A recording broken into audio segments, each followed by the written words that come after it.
La chance de la réveiller, ensemble. Êtes-vous prêts? 20 septembre 1830, la nuit est tombée. Tous les ouvriers sont réunis autour du haut fourneau. Je m'avance entre ses pattes, je me sens minuscule. Quand j'enflamme les fagots, je retire vite mon bras, j'ai peur que le monstre dévore ma main. Le feu prend bien. Après 4 jours de feu de fagots, les pierres du haut fourneau sont parfaitement sèches. Mon oncle Joseph et son ami Louis montent là-haut, au gueulard. Ils sont chargeurs, tous les deux. Ils commencent par remplir le fourneau avec du charbon de bois. Ils prennent le charbon de bois dans des paniers en osier, les rassent, et le versent dans le gueulard. C'est un travail long et épuisant. 3 jours plus tard, quand tout le charbon est devenu braise jusqu'au gueulard, le haut fourneau est enfin prêt à fonctionner. Joseph et Louis versent alors du minerai de fer et de la castine de pierre calcaire qui sert à fluidifier la fusion.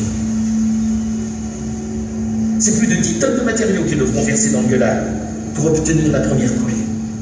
C'est une opération délicate, mais mon oncle est un excellent chargeur.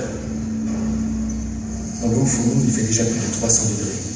Au fur et à mesure qu'il charge, la température va monter lentement, lentement, mais laissons-les travailler. Nous reviendrons un peu plus tard. Mesdames, Messieurs, en allant vers votre gauche et en vous plaçant sur les zones éclairées, vous allez entendre la véritable histoire d'un homme remarquable.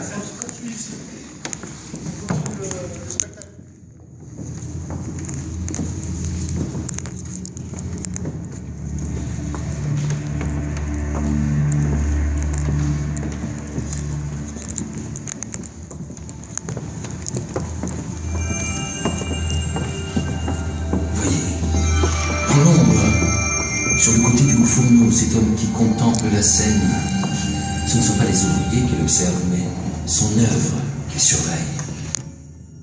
Regardez bien ce visage. C'est notre maître de forge, le propriétaire de la plupart des usines aux alentours. Il est l'un des plus grands artisans du développement de la sidérurgie des Ardennes au XIXe siècle. Grâce à lui, on entend résonner des marteaux au fond des vallées. Et la nuit, parfois, les lueurs rouges d'une coulée déchirent l'obscurité à Saint-Nicolas ou à Boutancourt. Cet homme exceptionnel est né en 1769, non loin d'ici, à Vrille-au-Bois.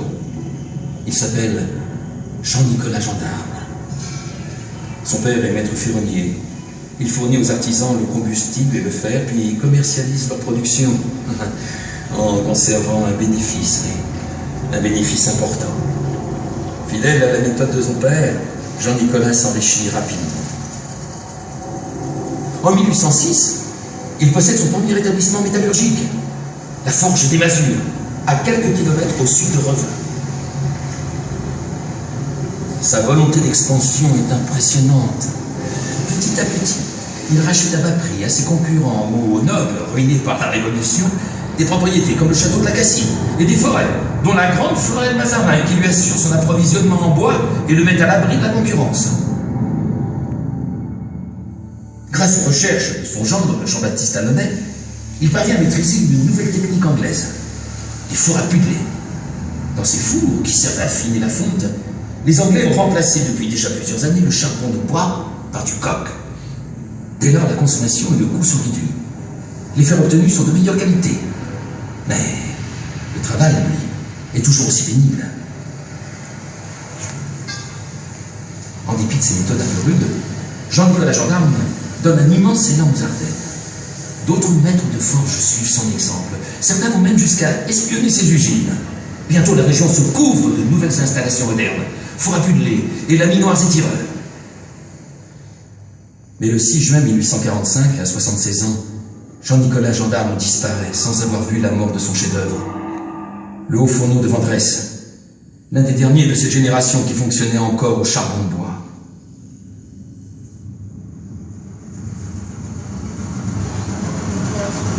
Pas encore, soyez patient. Pour l'instant, l'eau...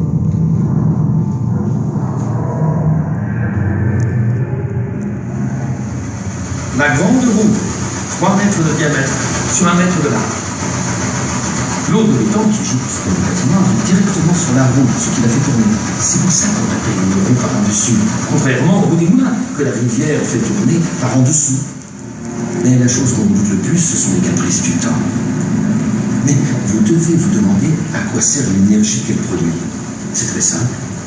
En tournant, la roue entraîne un arbre à cames qui traverse ce bâti et met en mouvement les poumons du haut fourneau, que je vous invite à découvrir tout de suite. Avancez. Et voilà, 2 énormes soufflets à piston de bois enfermés dans cette chambre.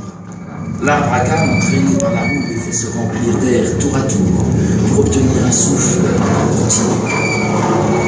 La plus grande utilité de cette énorme quantité d'air, c'est d'introduire dans le haut fourneau l'oxygène nécessaire à la réaction chimique qui va produire la fonte. En ce moment, le métal est passé de 800 à 1000 degrés, mais grâce au vent chaud, ça va monter rapidement. Ce système, on appelle ça la mise au régime de vent chaud. Il a fallu pas mal de temps pour le mettre au point. On a eu une explosion ici en 1839, mais personne n'a été blessé. Vous comprenez maintenant pourquoi Joseph disait « la bête ». L'air qui sort en sifflant comme d'une bouilloire géante. Les ouvriers qui doivent hurler pour s'entendre. Les grondements et les gémissements du haut fourneau qu'on entend jusqu'au village voisin.